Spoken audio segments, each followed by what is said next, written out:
Roy Asato, dueño de Asato, Orei, Noodles y Pasaje Victoria. Venimos de descendientes de japoneses y si mirás Japón es una cultura muy que se va a dedicar toda su vida a hacer algo y a tratar de llevarlo a su mayor expresión. La persona número uno en ramen en Argentina. Como que ya me había aburrido el sushi. Quiero hacer algo nuevo, quiero hacer algo diferente. Me pongo a hacer un montón de ramen en mi casa. ¿Cuál es el verdadero sushi que quizás no llegó nunca acá a Argentina? Vos te criaste en un restaurante. No, en una tintorería. Lavando ropa, saco, pantalón, con mi vieja en la plancha. No me daba cuenta de lo rico que comíamos en mi casa. Y me daba cuenta cuando empecé a ir a comer a lo de mis amigos. Tenía que comer en la otra casa y me quería morir. Me la jugué, pero el gancho ahí fue o podés irte con un restaurante. Pusimos todo. Si me va bien, me va bien. Y si me va mal, bueno, me va mal. Pero hice lo que yo quería hacer. No lo veía viable. Yo no voy a cerrar nunca. Tipo, si me muero con la bota puesta acá. Y dije, bueno, che, esto lo tenemos que renovar y cambiar todo. O nos morimos o despegamos. En ese local, ¿cuántas porciones de ramen llegaron a vender? 150 porciones. No. Vino mi familia a comer y le saqué los ramen de la mano y le dije, estos son para los clientes. Empecé a hacer constelaciones familiares, empecé a entender cómo funcionaba el guía que tenemos cada uno adentro. Entonces lo empecé a aplicar. De repente mi pregunta conmigo mismo fue, ¿y si lo alquila a otro y hace un ramen ahí y le va bien? Yo me voy a querer morir. Lo hago y que sea lo que Dios quiera, pero lo tengo que hacer y ya está. Bienvenido Roy Asato, dueño de Asato, Orei, Noodles y Pasaje Victoria. Al Horno Podcast, muchas gracias por venir. A ustedes, la verdad, un gustazo estar acá. Bueno, somos muy amigos con Roy, obviamente, pero hay gente que por ahí no te conoce. ¿Cómo describirías qué sos? Porque sos medio cocinero, sushi man, empresario. ¿Qué puedo ser, no? Claro. Sí. ¿Cómo te sentís identificados? La verdad, como cocinero, o sea, hago de todo porque me encanta y después la vida te va llevando para diferentes lugares. Hoy cuando empezás a abrir locales y todo eso, ya no podés ser tan cocinero y estar todo el tiempo con las manos en la masa, digamos, pero después empezás a ver las cosas de afuera, un poco de adentro y tenés que mixear todo eso todo el tiempo. Pero soy cocinero, o sea, arranqué como cocinero, me encanta comer y cuando voy y estoy en algo así, lo que miro es la comida siempre, ¿no? Más allá del servicio, más allá de todas las cosas, los proyectos o las ideas, siempre estoy pensando en la comida, digamos. Bien, y me gusta eso que decís que hoy en día mirás las cosas desde afuera, pero en un principio no fue así, ¿no? ¿Cómo fueron los inicios de Roy Asato en la gastronomía?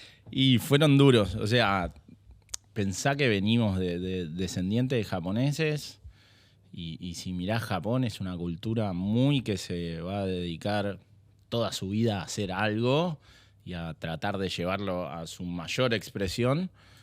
Y venimos nosotros descendientes, la gran mayoría de los japoneses de acá de Argentina somos descendientes de okinawenses, que son del sur de Japón. Y esa gran mayoría acá se dedicó muchos a las tintorerías. Y vos no ves franquicias de tintorerías, no ves 10 locales de una misma familia ni nada. Era cada familia que venía, abría su propia tintorería o venían y trabajaban en una tintorería y después les enseñaban el oficio y se abrían otra con la familia después ya más crecidos y todos se dedicaron a eso. Pero después todas esas tintorerías se transformaron, la gran mayoría, no te digo en restaurantes de sushi, pero muchos de esos hijos de tintoreros terminaron haciendo sushi o dedicándose a la cocina. Sí, la gran mayoría. Y la gran mayoría, fíjate, las tintorerías casi que van cerrando de a poco porque los padres ya van dejando de trabajar y ya cambió el ciclo. Después otra generación, digamos los que no se dedicaron a la cocina, muchos se dedicaron a estudiar y a hacer una carrera, a tener la posibilidad de hacer eso. Y ahí hay un cambio generacional. Entonces, pero bueno, después también si mirás lo que pasó con los restaurantes japoneses de esos sushimanes, tampoco tienen franquicias. Claro. No tienen 10 locales, hay un solo tintorería Yafuso, hay un solo Asato. Bueno, Kuda, mi primo, sí, abrió un par.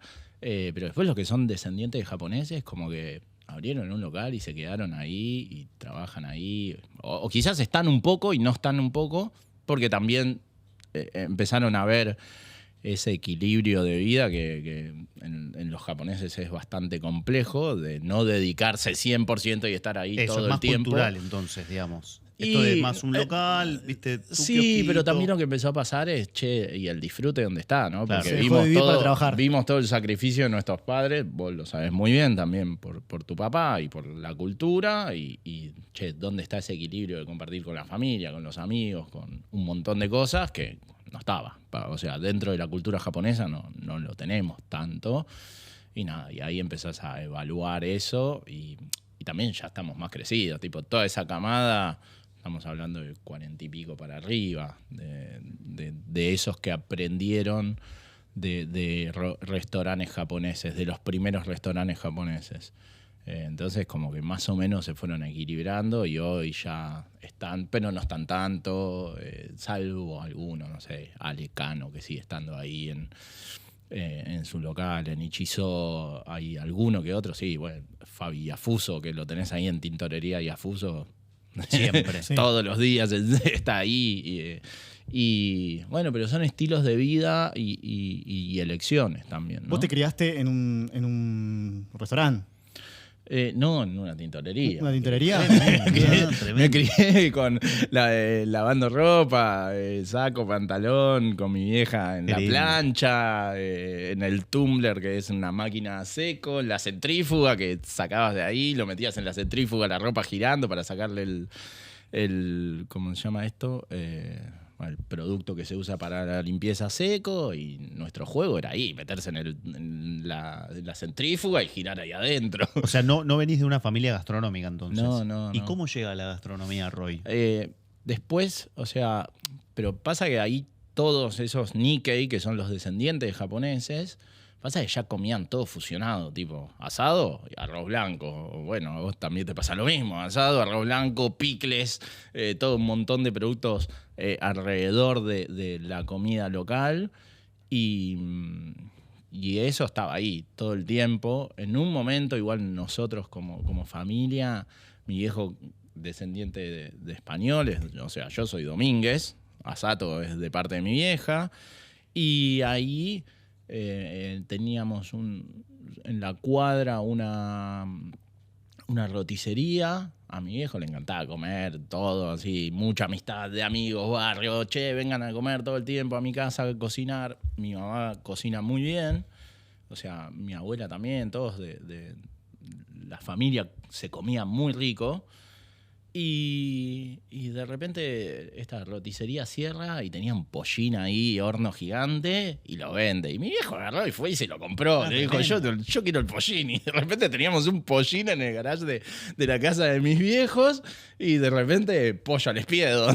Claro. Una espada ahí, el pollín girando en medio del garage. El pollín es el horno en donde se hacen los sí, pollos al el espiedo famoso pollín Eso, era porque va. justo era la marca esa, y hacía los pollos al espiedo ahí.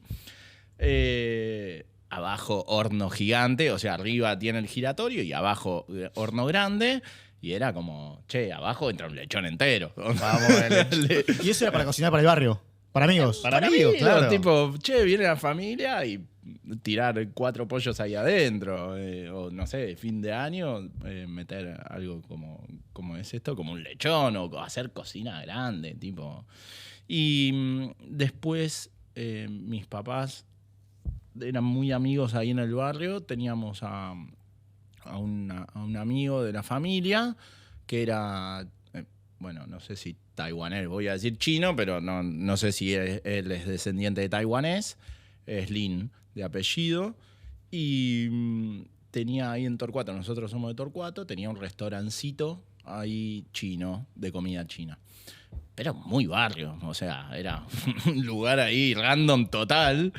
Y íbamos a comer todo el tiempo ahí porque cocinaba súper bien. Y nada, nos habíamos hecho muy amigos. O sea, los hijos de este Don Lin tenían la misma camada que yo, más o menos. Y a una cuadra vivía mi tía, con mi tío, con mis primos. Entonces, y también somos generacionalmente de la misma edad. Entonces nos encontrábamos ahí jugando todo el tiempo ahí. Después él cierra el restaurante Y teníamos, mis papás eran amigos de una familia japonesa que están ahí en kilómetro 30, cerca de San Miguel, que ellos producen tofu, queso de soja, artesanal, tipo bien old school, riquísimo, y algunos dulces japoneses, manju, dorayaki, todas cosas así. Y también muy amigos de la familia, nos juntábamos a comer y todas esas cosas. Entonces, un día, como cocinaban mucho ellos y nuestra casa era grande y teníamos el garage, ese garage era gigante y no le dábamos uso, y en un momento salió la idea, che, ¿y si hacemos una roticería? Tremendo. Y bueno, dale, entonces...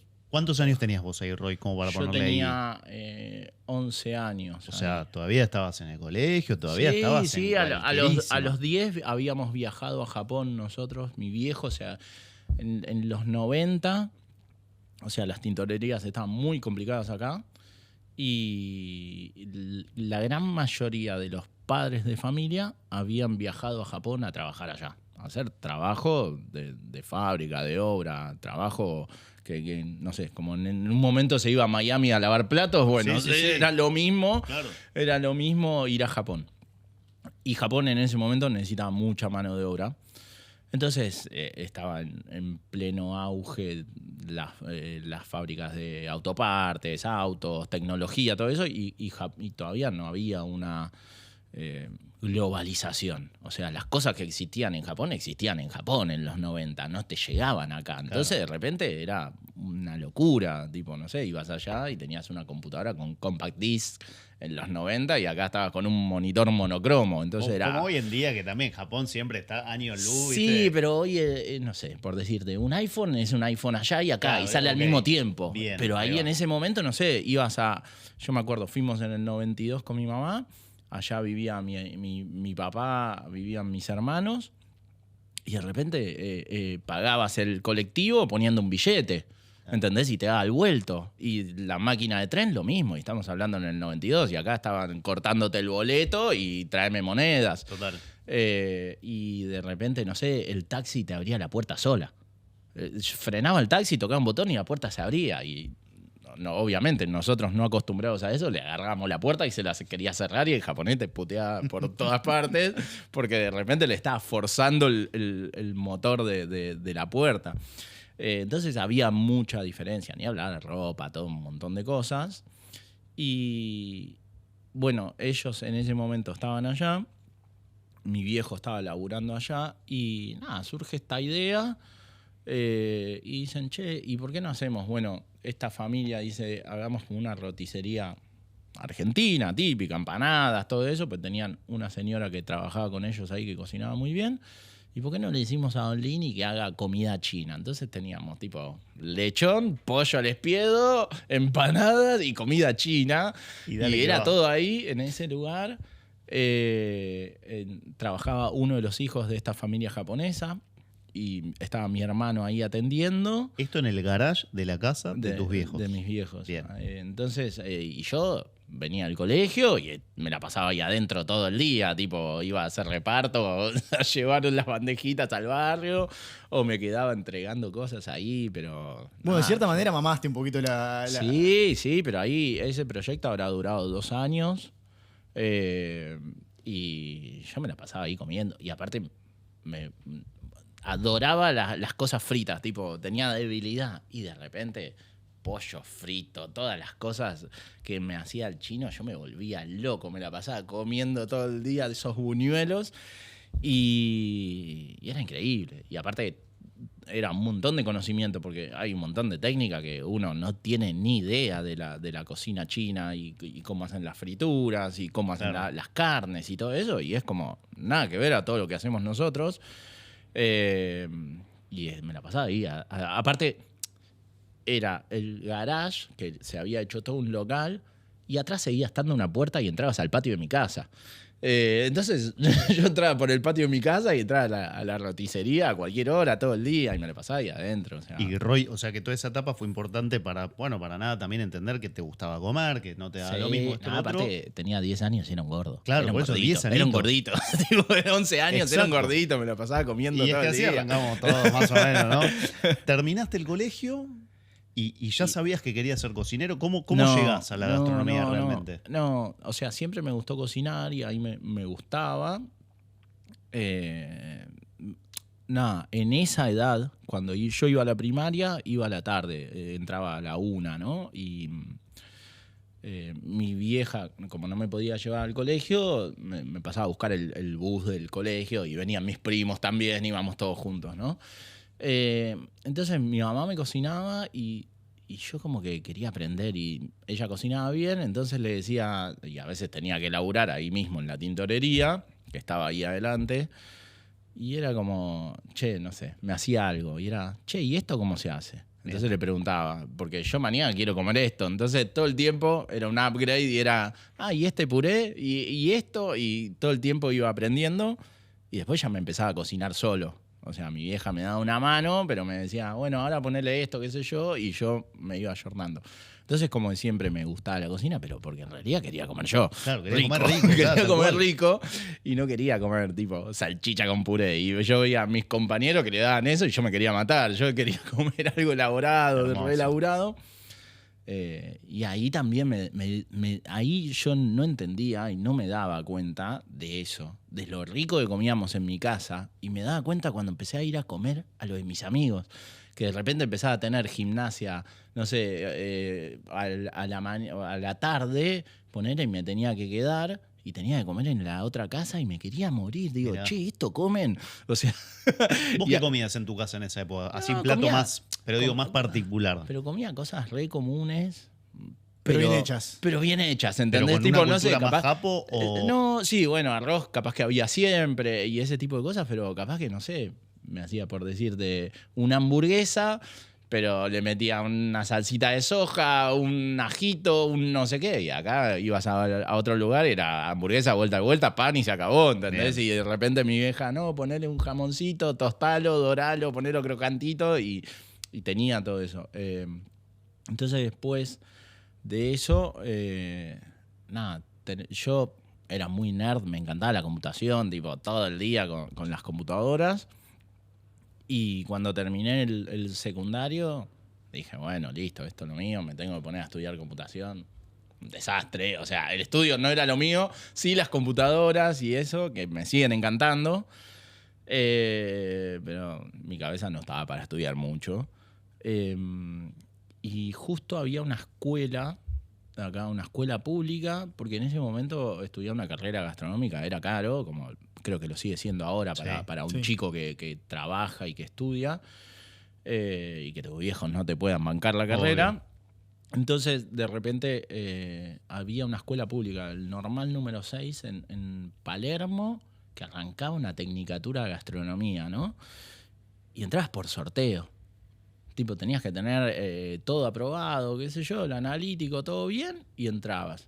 Y bueno, yo fui, aparecía en esa época, mirabas el diario. Claro, literal. Mirabas el diario, apareció el diario, estábamos hablando en 2000, 99, 2000. Aparece en el diario esto y yo agarro, me suscribo. Tipo, bueno, listo, voy, me anoto, pum. Me olvidé, me fui a estudiar programación a IBM, en un lugar privado, Visual Basic, qué sé yo, estaba en eso. De repente no entré al inicio de la carrera, y de repente a mitad de año me llaman, che, te llamamos de la escuela de gastronomía, y yo tipo, ¿qué? No. Te habías olvidado. Te equivocaste. Claro. No, vos te habías anotado para esto, para el otro, y ahí dije, sí, ahí me acordé, me dijeron, bueno, abrimos un segundo cuatrimestre, o sea, a mitad de año empieza otro curso y saliste sorteado. Así que, nada, tenía que ser, porque la verdad salí sorteado entre un montón de gente de toda la Argentina, porque se venían y se anotaban de todos lados. Y nada, entré ahí y arranqué. En ese entonces ya mi primo ya trabajaba en un restaurante, mi primo Cuda, Mis hermanos trabajaban en un restaurante. ¿Seguía estando la roticería? No. Eso duró, estamos hablando del 93 al 95. Ahí, Ok, hay 2 añitos. Dos Bien. añitos y acá estamos hablando ya 2000, 2001. No, 2000. Y te metiste en esta escuela, empezaste gastronomía, te diste cuenta que te gustaba y empezaste a laburar. ¿Cómo? Ahí mis hermanos trabajaban acá. El primer sushi acá de Zona Norte fue El Molino, en San Isidro. Y mis hermanos trabajaban ahí. Mi hermano era sushiman, ayudante de sushiman en ese momento, y mi hermana era camarera. Y claro, obviamente que si eras descendiente de japoneses tenías un skill diferente y entrabas mucho más fácil porque ya tenías conocimiento de ciertas cosas que la gran mayoría no tenía.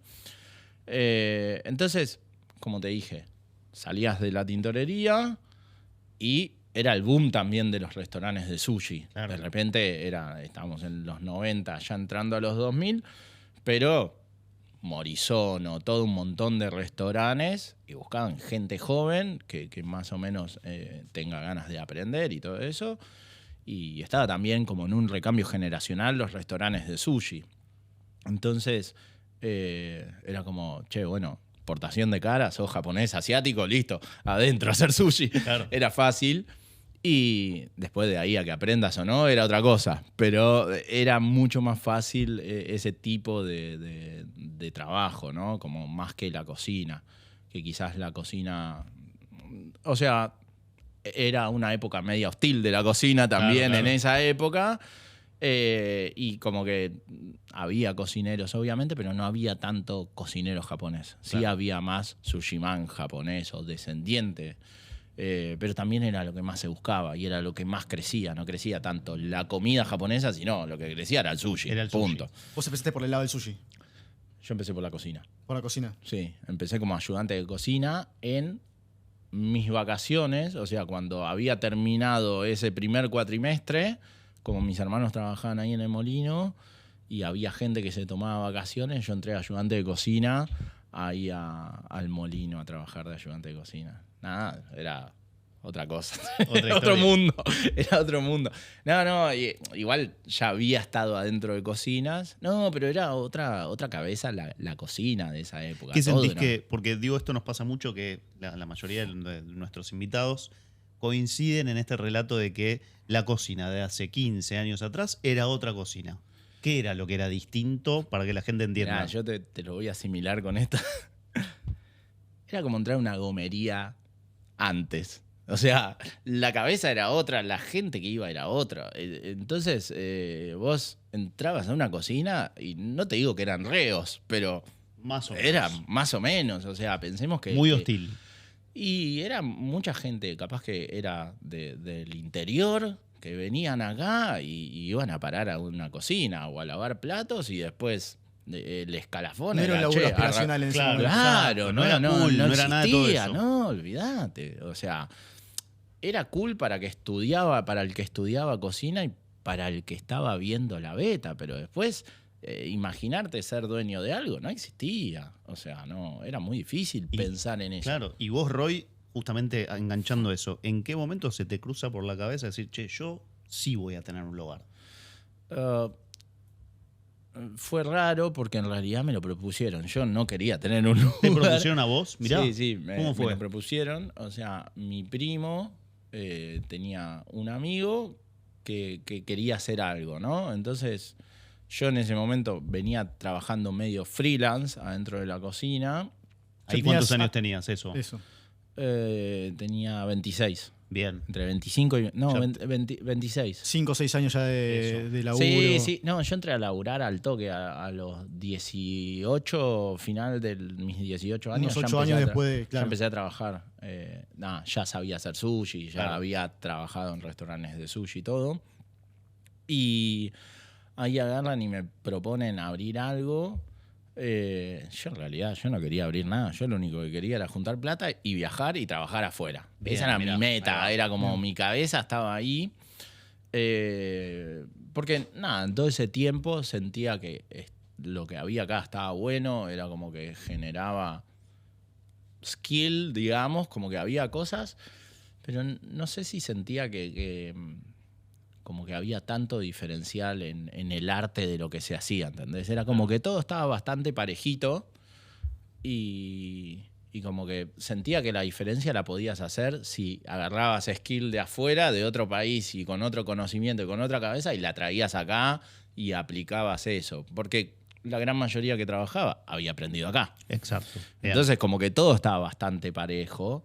Algo que creo que modificó medio la escena fue, no sé, cuando apareció Osaka a poner en el sushi, que de repente trajo algo Otra totalmente historia. diferente, distinto y eso. Pero bueno, también el sushi tuvo esa variación, ¿no? Arrancó como muy clásico de makis, nigiris, todo eso. Después apareció en la época de los 90 el sushi americanizado, los rolls, los Philadelphia, los New York y todo eso. Después hubo una etapa ahí de sushi masivo, estilo Sí, franquicias, sushi libre, claro, eso. franquicias, empezó a aparecer Aparecieron los gringos ahí. Sí, no, apareció la gente que empezó a democratizar un poco el sushi y a decir, che, se pueden abrir franquicias de estos negocios, Puede ser empezar a negocio. expandir y todo eso. Entonces se empezó a democratizar un montón y antes era medio de ciertos lugares. Y después, bueno, apareció más la parte Nikkei esta, pero peruana, que también como revolucionó todo. Y después, bueno, empezó a haber como muchos locales con esta impronta peruana. Y después, ahora tenemos como medio el cambio de paradigma, estamos volviendo A la simpleza. a la simpleza, al pescado solo, al arroz y todo eso. Que es un poco, o sea, hoy en día no, pero digo, ¿cuál es el verdadero sushi que quizás no llegó nunca acá a Argentina? Pasa de estar relacionado con materia prima, es decir, che, Esa es la gran diferencia. y a ver, comer atún, el fatty tuna, la parte grasosa, la parte magra, todo eso, acá no te llega nada, o sea, estamos lejos de eso. Y quizás cuando estábamos cerca, que ponerle, habrán sido los 90, que había importación, que el atún venía de Brasil, que venía de Uruguay y todo, que venía atún fresco en esa época, o venía IQF tipo ultra congelado, no eran los cortes no eran los atunes de alta calidad que vos podés encontrar en, no sé, en un mercado de Japón. Era Claro. como, che, es atún, punto. Pero después estaba bueno, sí, estaba bueno, pero no era el nivel premium de un atún que podés encontrar en España, no sé, o en Europa o en Japón. Que eso, en otros lugares, boom. Hoy, no sé, New York tiene restaurantes que compran en la subasta de Japón y con las 12 horas le llega el pescado Claro, qué locura. justo con la diferencia horaria para despachar ese Qué día. locura.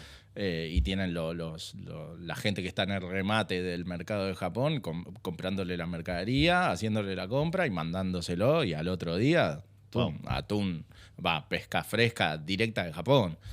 Nosotros nunca llegamos a ese nivel. Y en esa época tampoco se conocía tanto porque al no estar no haber tanta información no conocíamos tanto de lo de afuera. Claro, totalmente. Y vos en ese momento te tienes esta propuesta. Eso, a los 26 años. Decidiste, o sea, tuviste que tomar la decisión de entre irte o quedarte y jugártela por ese proyecto. Sí, y no solo eso, pasa que fue eso y me la jugué, pero el gancho ahí fue o podés irte con un restaurante. Ahí Y va. eso fue, Claro. ojo, me puedo ir con un restaurante. Y bueno, de ahí a la propuesta al hecho son dos cosas totalmente diferentes, porque cuando abrís después, lo abrimos a puro pulmón, tipo soldando, comprando el mármol, poniéndolo nosotros, todo a Sí, pulmón de caserito. verdad, casero, súper artesanal. Mi socio, yo, mis primos, todo. Y era ponerle todo el tiempo y darle dedicación a eso. Entonces, no fue un negocio fácil. Y aparte, no era que decíamos, che, tenemos una espalda, ahorros para decir, pusimos todo, tipo. Claro. Todo. No empeñamos algo porque no teníamos, pero pusimos todo. Pero al nivel de me acuerdo de decirte, qué sé yo, hacía frío en el local y no tenías plata para poner un aire acondicionado y de repente eran 17 caloventores adentro del local y de repente, pum, explotaba la térmica y yendo a conectar todo de vuelta. O sea, esas cosas. O de repente, no sé, hay que comprar un aire acondicionado juntando todas las tarjetas entre los socios para comprar un aire acondicionado. O sea, es una experiencia espectacular, pero al mismo tiempo es re dolorosa porque vos sabés que es algo bueno para vos y para tu local y para tus clientes, pero no lo puedes dar, o sea, no está a tu alcance. Entonces, Ese restaurante es Asato. hoy es Asato, sí. En ese momento abrimos con mi primo y era Samurai. Habíamos abierto una franquicia de Samurai, que ellos tienen local en Ramos Mejía. Y después, al año y medio, decidimos abrir Asato ahí. Porque, o sea, había visto cosas de afuera y yo quería hacer cualquier cosa. O sea, quería hacer lo que yo quería hacer. Y no seguir esa línea del otro... Y claro, y a veces cuando abrís como sucursales o franquicias tenés que estar alineado a eso. Y yo era como más, che, quiero probar esto. Y si me va bien, me va bien. Y si me va mal, bueno, me va mal. Pero hice lo que yo quería hacer y siempre fui así. ¿Y cómo fue ese proceso? O sea, ¿funcionó desde el principio? No, o sea... fue tremendo. Gracias a mi socio, la verdad que nos bancamos mutuamente. Él trabajaba en el mercado central y nos permitíamos hacer la bicicleta porque él traía guita que después la reponíamos y estábamos en esa todo el tiempo, pero era una bicicleta financiera y en esa época que fue 2008, a partir del 2008... el contexto no era tan fácil. O sea, ahora hace poco tiempo fue como un boom de que capaz abrir algo gastronómico es fácil. Claro. En ese momento era re difícil. Yo me acuerdo, nosotros estamos en Olivos, los periodistas, imagínate, te decían, no, la General Paz no la cruzamos. O Mirá. sea, iban a Capital. Las notas periodísticas, si querías aparecer en algún lado, tenías que pagar. No, y encima en ese nada. momento no tenías tanto el celular que Instagram. No que había nada. ¿Y cómo? Y digo, Era Facebook, claro. con suerte. Exacto. Pero después no, era el suplemento gastronómico de Clarín, de La Nación, era eso. Y que te tenían que conocer. Si no te conocían, no aparecías en ningún lado. Eras para el barrio, punto. Eras para el barrio. Punto. ¿Y cómo fue esos primeros pasos de ser emprendedor, dueño de un restaurante? Esos primeros pasos que nadie te enseña a ser dueño y a ocuparte de pagar la luz. Durísimo. Claro. No, o sea, gracias a mi socio que se encargaba de toda más la parte administrativa, yo me encargaba de cocinar y de estar ahí todo el tiempo con la parte de la cocina y era como que eso lo delegamos. Él se encargaba de esa parte, yo me encargaba de toda la parte de la cocina, pero era duro porque cuando no te dan los números, no te dan los números y tenés que inventar y hacer bicicleta. Está bueno Entonces, eso lo que dice, que tipo, entra por acá, se usa para pagar acá, después lo de acá se usa para pagar acá, y vas como tapando huecos. Claro. sí, Siempre debes. En esa época era una época muy de cheques. Era que vos pagabas y era que bueno, que ahora más o menos que volvió un poco ese contexto, pero era de cheques, entonces tenías que estar ajustadísimo con el calendario, cuándo se te va a quitar esta guita, cuándo tenés que ir a depositar al banco para que no se te caiga la cuenta.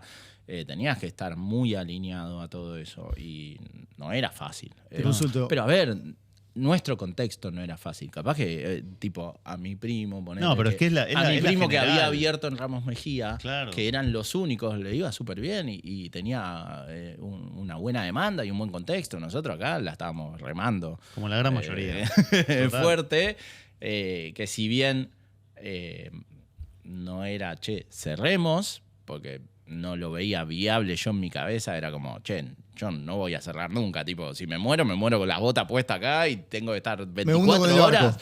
me muero acá adentro, dije. ¿Pero qué era lo que hacía que te empujaba a no bajarte del barco? Es que veía que la reacción de la gente era espectacular y que lo que hacíamos nosotros tenía un diferencial, era bueno, la gente volvía y todo eso, pero no te dan los números.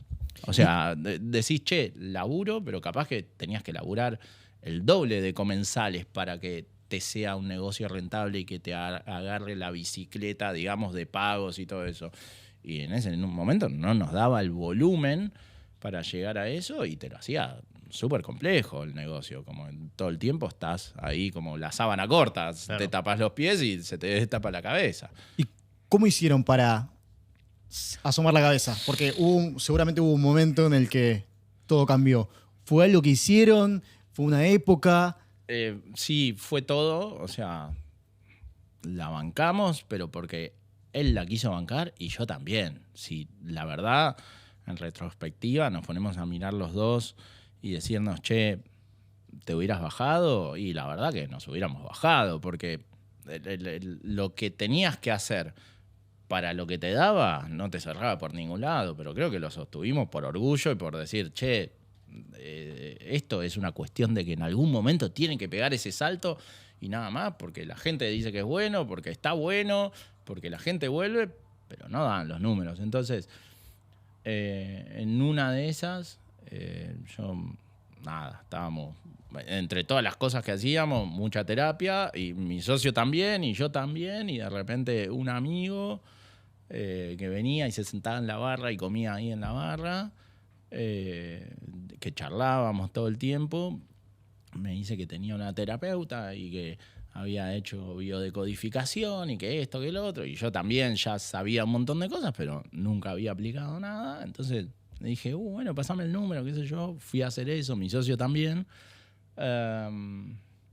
Y ahí es como que empezás a destrabar cosas mentales, como esas cosas de decir, bueno, soy japonés y me voy a quedar todos los días acá. Y tipo, mi vieja diciéndome, el ojo del amo engorda el ganado. Tipo, la frase era esa, y mi abuela diciéndome que me veía, no sé, un día a las 6 de la tarde y me miraba así, ni me saludaba, me decía, ¿qué haces que no estás trabajando? Tipo, era automatizado. Entonces, eso son todas memorias, grabaciones que uno tiene ahí, que tiene que estar ahí todo el día metiéndole. Y ahí empecé a destrabar todo un montón de cosas. Y eso fue como también, destrabar eso me dio la posibilidad de generar nuevas cosas. ¿Qué te ayudó creativamente? A ver, me ayudó a que eso que dije, vamos a arrancar con un negocio y viajar con un negocio, en 8 años no lo había podido hacer nunca. Y había viajado solamente porque habían pasado cosas que tenía que viajar al exterior por urgencia, que mi viejo vivía en Japón y tuve que ir a verlo allá. Pero no por decir, che, me quiero ir a capacitar a tal lado. O sea, no nos dan los números, pero para nada. Era trabajar y trabajar, punto. Claro. Y ahí se empezó a dar todo y de repente fue, che, está esta posibilidad. Un día, de repente, una cosa random así en la web, aparecen unos pasajes a 2 mangos y pongo comprar, no los podía comprar y de repente, pum, apareció comprar. Un amigo me presta plata, me dice, tomá, viajá, después me la devolvés. Y llamé a un amigo que tenía allá, que él era chef de Morisono, de uno de los primeros sushi de Buenos Aires. Y estaba chef de Kabuki en Madrid, que era un restaurante español, japonés-español, con una estrella Michelin ahí en Madrid. Entonces lo llamo y le digo, che, me acabo de comprar un pasaje a Madrid, decime que puedo ir a trabajar con vos y me dejás entrar a la cocina, hacer una pasantía, todo. Me dice que sí. Así que me fui a trabajar ahí 15 días con él y después el pasaje era Madrid y era New York, estar un mes en New York y volver para Argentina. Y a New York también. O sea, yo casi siempre voy a viajar, termino trabajando en algún lado porque me divierte. Entonces hablo con unos amigos que tenía allá en New York y me consiguen trabajar en un restaurante y después ese año hablo con Anthony, que estaba en Chef de la Mar, como Chef de la Mar, Anthony, y me consigue una cevichería en New York. Hermoso. Entonces trabajé en una cevichería 15 días en New York y en un restaurante argentino. O sea, pudiste cumplir el sueño o el objetivo, que era poder tener tu boliche acá en Argentina, en Buenos Aires, y viajar. Y viajar. Y traer ideas. Entonces vi todo lo que hacían allá y dije, bueno, che, esto lo tenemos que renovar y cambiar todo. Y ahí le dije a mi socio, mirá, como fuimos, llegamos hasta acá y no hicimos la diferencia. No es que yo me fui de viaje porque tengo el capital. Si no fue, che, pedí plata prestada y le digo... Claro, o- te fuiste sin que despegue todavía. No, sí, entonces le digo, o nos morimos o despegamos. Una de dos. Acá, pero esto, ¿cuánto más lo vamos a estirar? Y vos teniendo la vida que tenés y yo teniendo esta vida que tengo.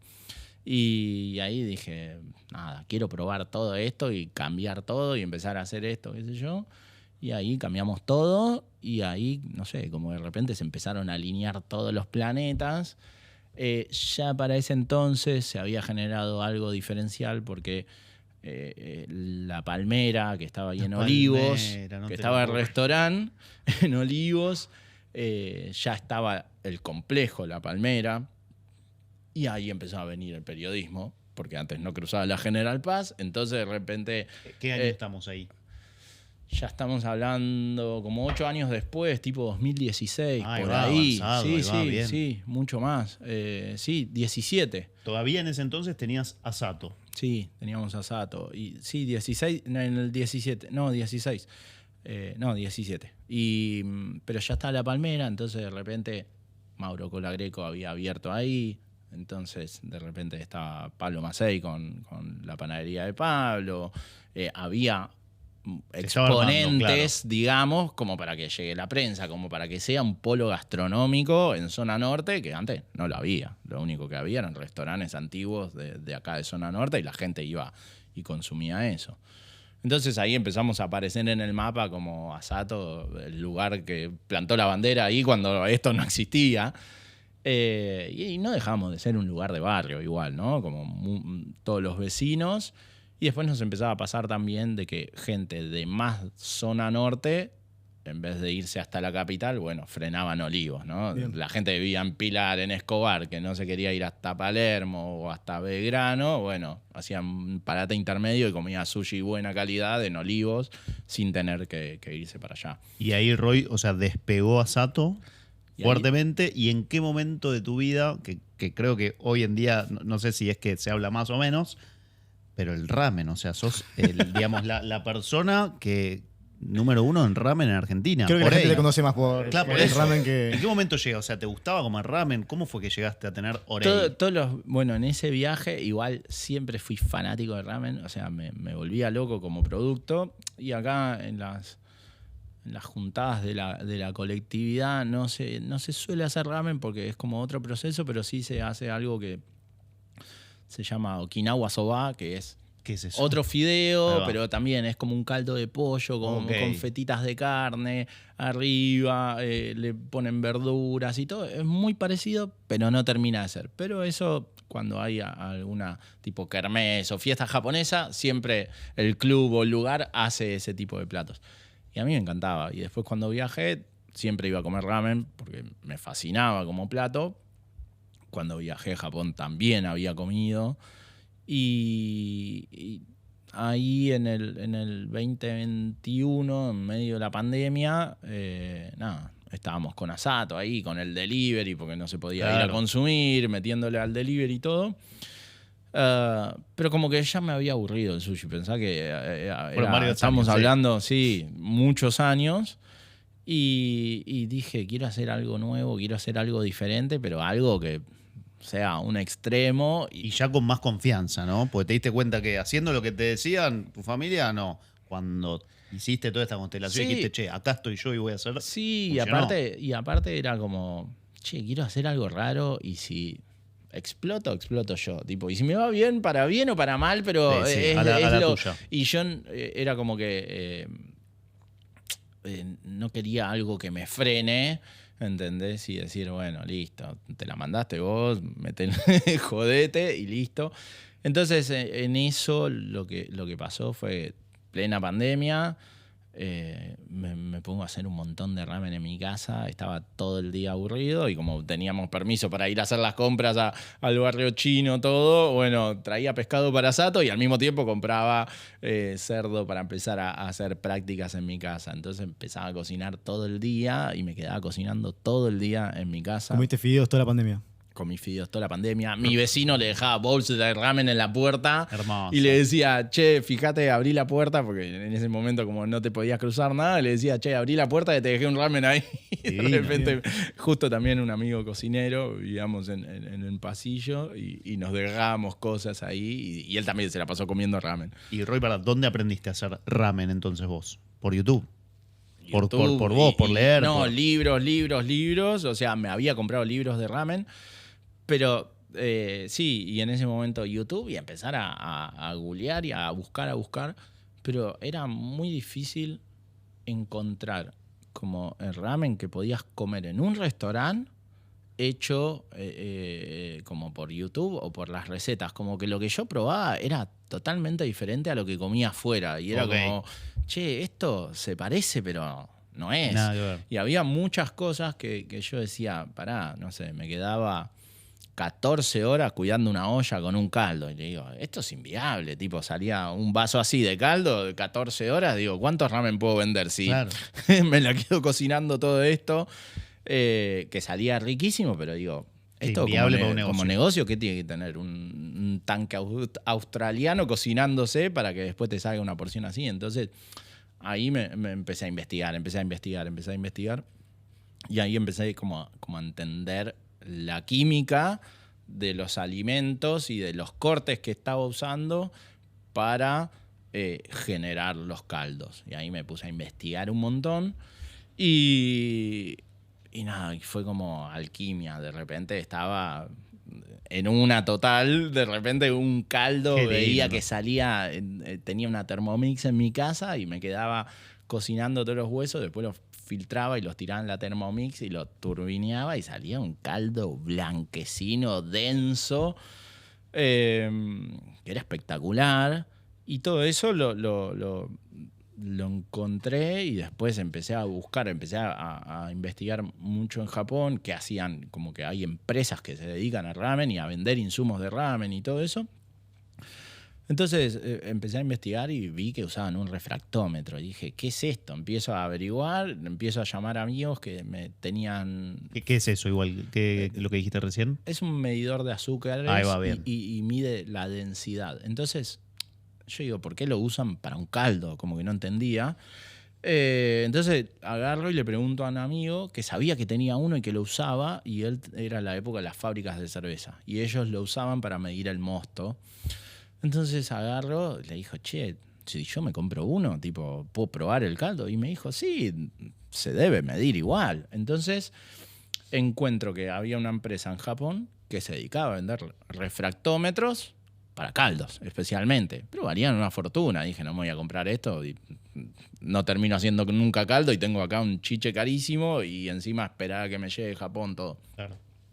Y acá había unos como no digitales, sino analógicos, que es como un lapicito así, que vos pones una gota y te aparece una escala ahí automáticamente. Y esta empresa que vende esto, de repente encuentro en su página que tienen una escala de caldos de Japón. Entonces, según qué zona vayas a comer, está la medida del caldo de esa zona. Es como decir, no sé...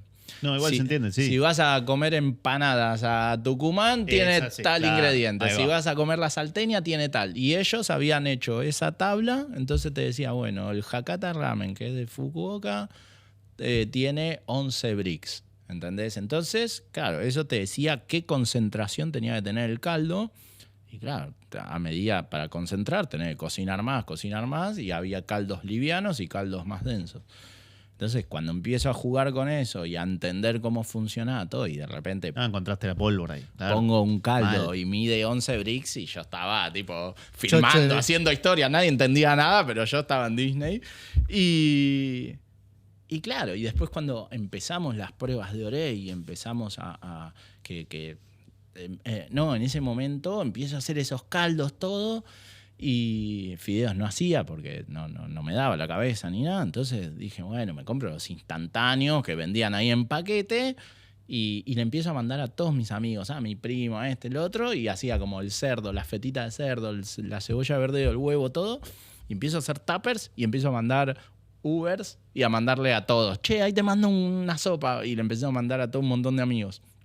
Y después le preguntaba, decime el review, dame el Claro. testing.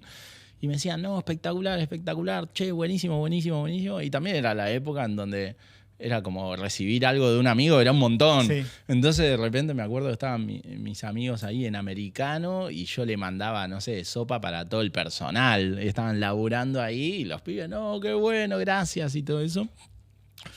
Entonces ahí me empiezo a recopar, le mando a un par de amigos que sabían de ramen y que comían mucho porque habían viajado mucho y todo, y me dijeron, che, esto está buenísimo. Entonces ahí dije, listo.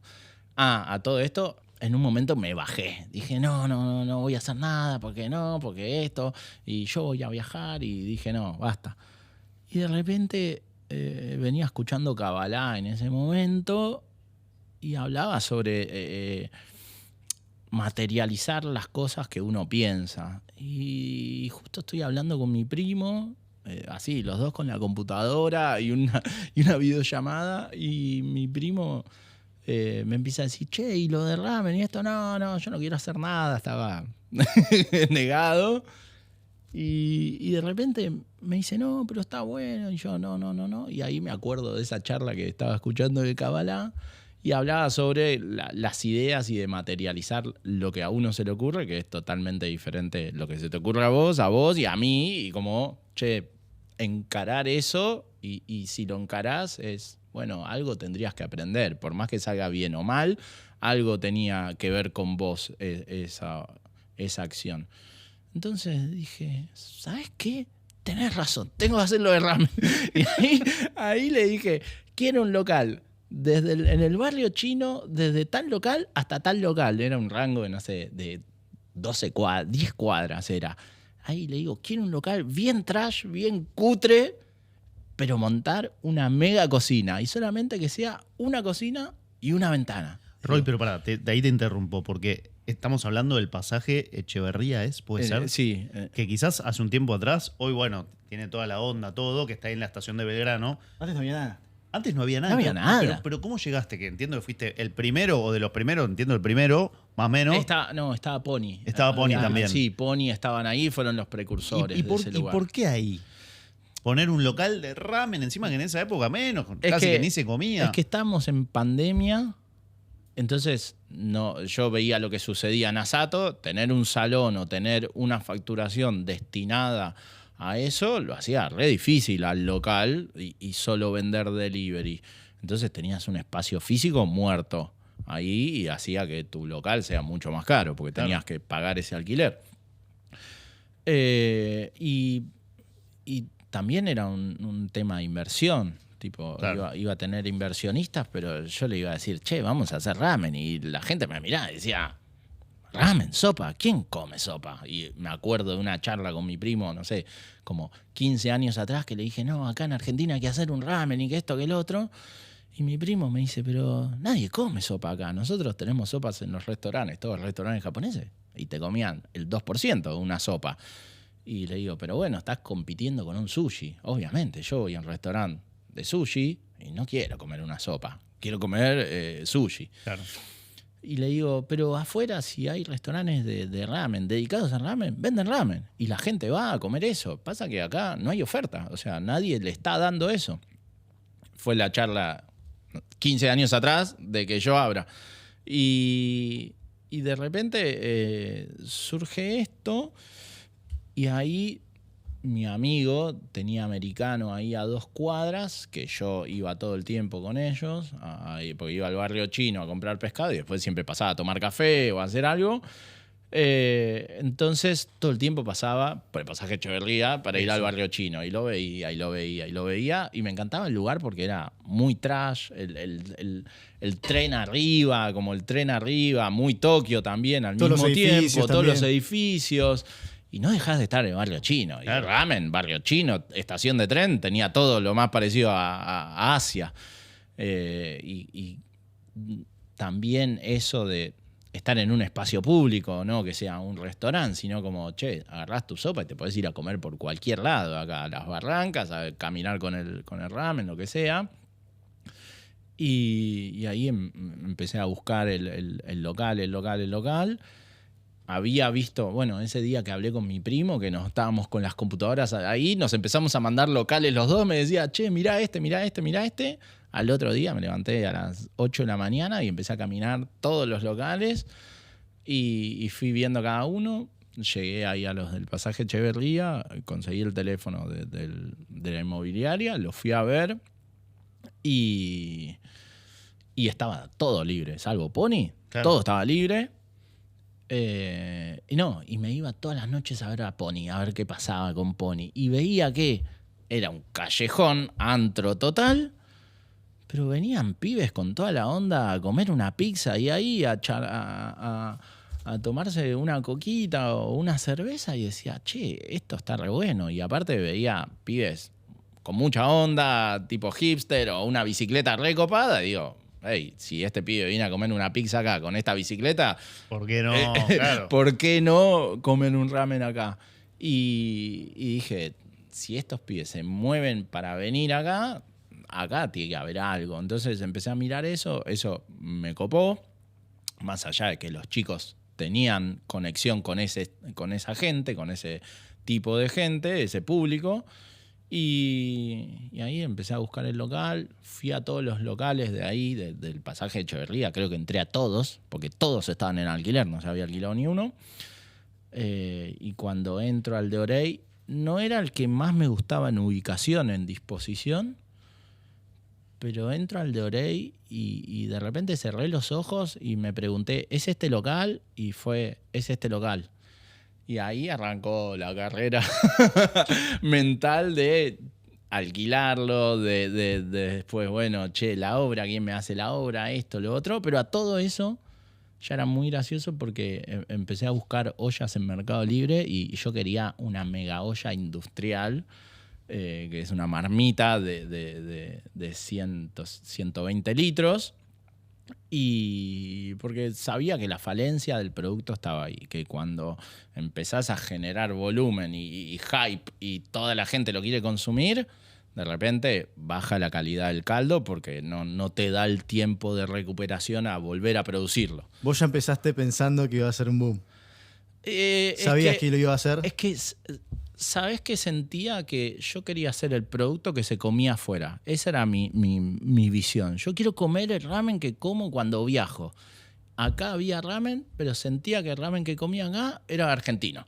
Claro. ¿Entendés? Era como, estaba con toques argentinizados. Y sentía que no comía el ramen que comía afuera. Y afuera es como el sushi. Algunos son todos diferentes, pero es como que todos se terminan pareciendo, claro, en cierto punto, ¿no? Y acá era como que no, como que tenían esa conexión medio con lo argentino, pero ninguno se parecía al de allá, al de afuera. Y yo quería hacer ese, y estaba empecinado en hacer eso, y todo mi desarrollo ahí en mi casa, que me volvía loco, era hacer ese ramen y ese estilo. Claro, pero lo tenías que llevar ahora a gran escala.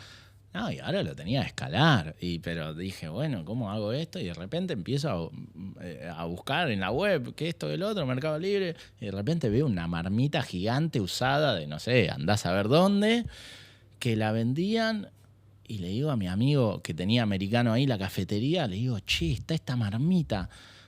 La puedo comprar, pero ya la medí y no me entra en el ascensor, le digo, porque yo me empezaba a comprar cosas, ollas y todo, y lo metía todo dentro de mi casa. Estaba claro, todo, empezaba a armar todo dentro de mi casa, pero no me entra en el ascensor y yo no puedo subir este tanque a donde vivo yo. Y el local de ellos era una cafetería y no lo estaban utilizando en el 100% porque no se podía entrar y todo un montón de cosas. Me dijo, no, comprala y la traemos acá. Y fuimos con él y la compramos y la cargamos en la camioneta, en el flete, todo, y nos lo llevamos ahí al local y estuvo, no sé, como 4 meses varada la olla ahí en medio del salón de mi amigo que me rebancó. Obviamente le tenía que llevar ramen constantemente para pagar el alquiler, claro, del espacio. Pero nada, y ahí arrancó la locura, porque una vez que ya tenía la olla que valía una fortuna, fue, che, de esta no me puedo bajar. Pero al mismo tiempo, el alquiler era carísimo para lo que era un lugar súper cutre, y de repente, nada, como que dije, no, esto no lo puedo hacer, este valor no me da, y digo, si esto es un fail, me meto en una deuda que no sé cómo voy a poder afrontar esto. Entonces, nada, yo le decía al de la inmobiliaria, dale, bajame. No me quería bajar nada. Un paisano tuyo, no me quería bajar nada. Duro. Pero bueno, mientras yo me iba capitalizando en el sentido de que, no sé, me iba comprando una ollita, me iba comprando un cosito, qué sé yo. Y mientras, o sea, mientras no pagaba alquiler, me iba comprando cosas. Me iba comprando utensilios que iba a terminar usando ahí, que eran parte de la inversión. Entonces, nada, se iba dilatando. Y ahí en ese momento, de repente me llama y me apura, me dice, che, ¿lo vinieron a ver? Te llamo porque yo había ido con el plomero, con el arquitecto, había ido con todo, pero nunca ponía la plata, nunca lo señaba. Y me dijo, ya se lo mostré a todo el mundo, vos viniste con todos, pero no lo arrancás. ¿Qué vas a hacer? Y me llamó y me dijo, ¿estás? Sí, me apuró, pero al mismo tiempo dije, menos mal que me llamó, porque si lo alquilaba, yo me iba a querer morir. Y agarra y me dice, no, me apura, y dije, uy, no, bueno, déjame ver. También, volví a cerrar los ojos, dije, si me pregunté, ¿sí? Sí, listo. Eso te voy a preguntar. Siento que hay, corregime obviamente, como que tenés una voz interior que te va guiando y que realmente le haces caso. No, sí. Hubieron momentos en tu vida en donde esto que decís, cerré los ojos, me pregunté, y si la respuesta era sí, aunque adelante. quizás en los papeles no era el ideal, ¿qué es esa voz? O sea, no, pero no para meterse tanto. No, a ver. Digo, Después, en todas esas cosas, empecé a hacer constelaciones familiares y empecé a constelar, qué sé yo, y empecé a entender cómo funcionaba el guía que tenemos cada uno adentro. Entonces, como que lo empecé a aplicar.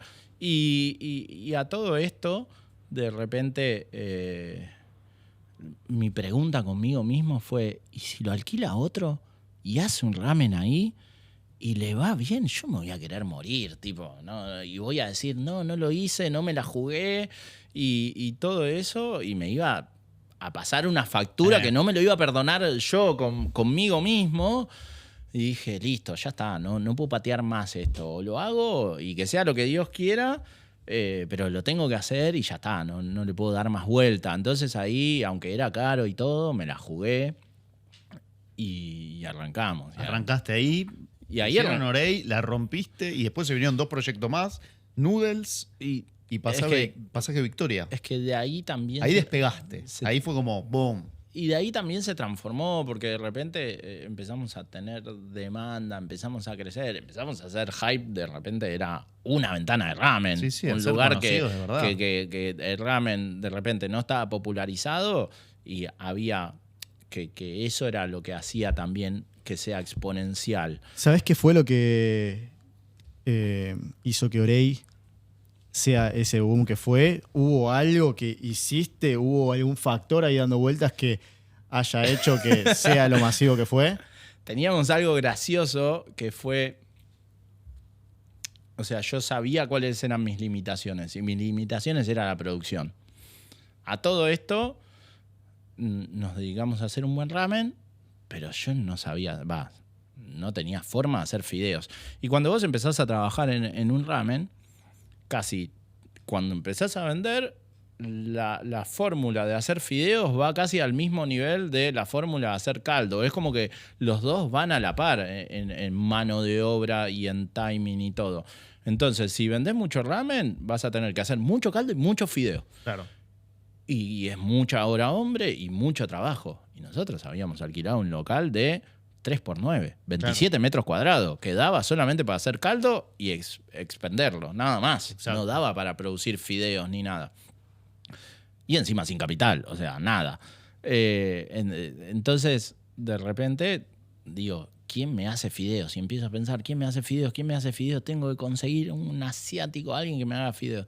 De repente unas cosas así random, me aparece una señora en San Fernando, japonesa, que tenía una fábrica de fideos. La única fábrica de fideos japonesa que hace pasta argentina, no hace fideos japoneses. Entonces me aparece en Instagram, la hija empieza a manejar el Instagram y no sé por qué me apareció a mí ahí. le escribo, le digo, che, estoy con esto en la cabeza. Yo ya estaba haciendo fideos en mi casa, estaba entendiendo cómo funcionaba la química de los fideos, porque dije, tengo que entender esto para después trasladárselo a alguien que me lo produzca y saber del producto. Y voy, me contacto, hablo, la voy a ver, le llevo una masa, así le llevo una masa, nos ponemos a hablar, la señora, una divina, me dice, bueno, yo te estiro la masa, me sobó la masa ahí y me dio los fideos cortados, me dijo, andá y probalo, ahora a ver cómo quedó esto. Y ahí me dijo, sí, yo te los puedo producir, empezamos le digo, bueno, más o menos voy a manejar este volumen, vos estás disponible para esto, porque tenía su fábrica de pasta rellena y todo. Y me dice, sí, yo te lo puedo hacer. Entonces ahí empezó el hijo que no estaba tan involucrado, se empezó a involucrar más para ayudarle a producir los fideos, todo. Pero yo sabía que mientras vendíamos más, ella iba a vender más. Y también sabíamos que primero no teníamos ni cámara, nada. Teníamos 2 heladeras bajo mesada y ahí teníamos que resolver toda la ecuación. Y no teníamos para preproducir caldo, decir, bueno, hoy hago caldo para dentro de 2 días. Era caldo para el día. Para el día. Se acabó, terminábamos, me iba al barrio chino, compraba y volver a producir para el otro día. Y así eran todos los días. Y en esa agarro y le digo, che, nada, esto, digo, está muy limitado, empecemos de a poco. Y yo lo que no quería era como, esto es un re laburo, estar dándole el calor todo al caldo, filtrarlo todo. Digo, se lo quiero vender a la gente que quiera comer esto, no se lo quiero vender a cualquiera. Quiero a alguien que realmente valore este trabajo y no que me diga, che, esto es lo mismo que ese instantáneo que te compras en el supermercado. Entonces como que quería ese segmento. Entonces ahí dije, Orey tiene que ser para esa gente. Y hicimos que Orey en el Instagram nunca tenga dirección y nunca aparezca en ningún lado y solamente invitábamos el inicio, que era a puerta cerrada, porque todavía estamos en pandemia y hacíamos las pruebas ahí, venían 4 cocineros y comían ahí adentro de la cocina con nosotros. Y les dábamos a probar. Y ahí arrancó que... Se corrió la bola ahí. Sí, no, ellos también. Nosotros empezábamos a hacer una cata de caldos, que en mi vida ni yo me imaginaba hacer una cata de caldos. De repente le dabas a probar un montón de sabores de caldos y después de todo lo que probaban, tipo unos shotcitos, le dábamos a elegir qué ramen querían comer con el caldo que más le habían gustado. Y le empezábamos a hablar sobre refractómetros, sobre cómo se medían los caldos, todo el proceso, ver una marmita que también un montón de gente nunca había visto. Y de repente a todos los cocineros les flasheó eso y a mí también. Y empezamos a hacer eso y fue como todos los cocineros subiendo el ramen. Entonces fue, che, ¿qué pasa con este lugar? Que no tiene dirección, que no abre nunca, que no se sabe ni dónde está. Y ahí se empezó a correr la bola. Y después empezamos como a la gente que más nos insistía en las redes o que más teníamos vínculo a alguien, le decíamos dónde estaba el lugar. Era medio como la antiventa eso que hacían. Total, pero funcionó, pero también porque no teníamos stock para vender. Y le decíamos a todo el mundo, che, abran. Y hacíamos sold out a los 2 segundos y nos queríamos morir porque teníamos que salir a hacer todo el proceso. En ese local, ¿cuántas porciones de ramen, entiendo ya después armando temas, cuántas porciones llegaron a vender de un producto que quizás hace unos años atrás te habían dicho... En Argentina no se come. No, y así cual. todo fuiste atrás de eso. ¿Te acordás las porciones? Abrimos un miércoles. El miércoles que abrimos, vendimos 50 ramen. Así todo, de boca en boca, de gente que sabía y todo. El jueves vendimos 70 y el viernes vendimos 80. Y el sábado vendimos 150 porciones. No, qué locura. O sea, vino mi familia a comer y le saqué los ramen de la mano y le dije, ustedes no coman, tipo, estos son para los clientes. Porque aparte teníamos un sistema que pedías por QR y entraban los pedidos y no sabíamos, sabíamos dónde se paraba. Y en un momento decíamos, che, pará, todo esto que se pidió, ¿tenemos para venderlo? ¿O le vamos a terminar diciendo a la gente, che, nos quedamos sin stock a mitad de camino y ya toda la gente había pedido? Y nos de repente era sacar el QR, esconder todo y decirle, espere a la gente que todavía estamos sacando eso. Y se armaban unas demoras 40 minutos para recibir una sopa. Divertido, pero era ese, no me olvido más, ese sábado marchando huevos a la minuta, pelándolo a la minuta, cortando el cerdo a la minuta, todo haciéndolo a la minuta. Era que eso después, obviamente, lo íbamos a tener prehecho y armado y todo, pero nunca nos esperamos que iban a venir 150 personas en pandemia a venir a comer sopa a un mediodía. Al barrio chino, y más que no teníamos ni dirección, no teníamos nada. Entonces de repente fue una locura y veías a la gente que se sentaba a comer en el piso en un momento en donde no tocabas nada, era tipo Claro. tirándole alcohol a todo y no tocabas nada, y de repente la gente sentada en el piso comiendo ramen al sol y decíamos, che, esto es muy raro, ¿qué está pasando acá? Era vivir una realidad paralela. Pero sí, fue eso. O sea, y el anti-marketing, o sea, a mí me encanta igual. A pleno, estar del otro lado de la vereda. A mí me total. encanta, o sea, y también entiendo que lugares clásicos y todo eso están en eso también. Hay otra cosa que hay que hypear y estar, y al mismo tiempo a veces me agota. Yo no. No, totalmente. Yo soy medio anti. No. Tengo redes, pero no le doy ni bola, No le das ni tengo bola. ni ganas. Roy, creo que podríamos estar muchísimo más tiempo charlando. Estuve largo, ¿no? No, estuviste No, bárbaro. no, re bien. Había mucha info. Había mucha info. Hay una pregunta, por lo menos la última mía, Re. que me gustaría saber. ¿Qué le dirías a ese Roy de 26 años o un poquito antes, en donde, nada, eso, siempre peleándola y si me animo, si no me animo, queriendo... ¿Qué le dirías a ese Roy de 26 años? Más que a ese Roy, o sea, le iría a otras personas que tipo, para mí hay que hacer, pero primero, creo que en el hacer también está esa locura de la inconsciencia y como es el loco, que va y hace y después vemos qué pasa, ¿no? Pero bueno, también tiene un costo fuerte, o sea, de repente abrir un negocio... ser responsable de un montón de personas que trabajan con vos, es duro. Y tener 26 años y de repente hacerte responsable de todo un montón de familias que están ahí colaborando con vos y capaz que no te da el mango para pagarle el sueldo y tener que salir a charlarles y decirle, che, mirá, estás jodido, me está pasando esto, qué sé yo, te voy a pagar pasado mañana y todo eso.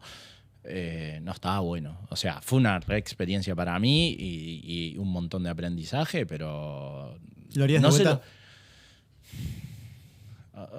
lo haría distinto, pero igual si lo hiciera distinto, no sé si sería lo mismo. No sería el mismo aprendizaje. No sé si sería lo mismo. Lo que sí, yo lo quiero contar porque me parece que está bueno que otro lo sepa, que eso le puede suceder. Y la verdad es que es duro estar en esas situaciones muchas veces. Y yo, tipo, no sé, el otro día me preguntó la hija de una amiga que también se quería poner un restaurante y le dije, ¿dónde trabajaste? ¿Qué hiciste? ¿Viajaste? ¿Hiciste esto? Pagate, agarrá un poco de esa plata del restaurante, pagate un pasaje y andá a trabajar afuera. 2 meses, 3 meses, no importa. Y después vení acá y abrilo. O sea, si sos bueno te va a ir bien. Punto. Pero no es lo mismo teniendo un poco más de bagaje y mundo y ver otra forma de hacer las cosas. Porque el tema es que cuando uno está acá, hace las cosas como acá. Pero cuando vas afuera, las cosas se hacen de otra forma. Y capaz que es lo mismo, pero se hace de otra forma. Entonces vos ya tenés 2 perspectivas de cómo hacer lo mismo. Y eso para mí te hace un diferencial. Ese diferencial, claro. Te hace ese diferencial. Porque si todos están haciendo lo mismo, vos tenés la posibilidad de hacerlo de otra forma. Que llegas al mismo resultado, pero capaz que te genera un beneficio. Yo lo cuento porque para mí ese fue mi aprendizaje más duro. A ver, yo como creo que no sé si lo habrán escuchado, les habré contado a ustedes.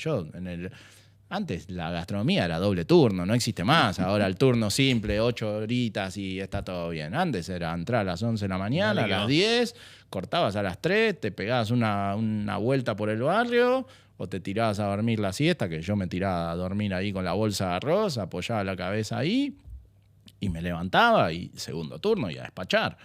Y hoy eso no sucede. Entonces, yo haber vivido eso, te digo, sí, me forjó un montón, hoy lo veo y digo, wow, qué sé yo, pero la verdad no se lo recomiendo a nadie. No digo, che, qué copado, andá a dormir arriba de una bolsa de arroz. No lo sé, digo, hoy hay otras posibilidades. Esa puede ser una, pero para mí también hay un montón de otras. Muchísimas gracias, Roy. La verdad que Gracias, Roy. un re placer escuchar tu historia. Sabíamos una parte, pero había muchas cosas que no sabíamos, así que... Pero bueno, gracias por todo. A ustedes, amigos. Gracias.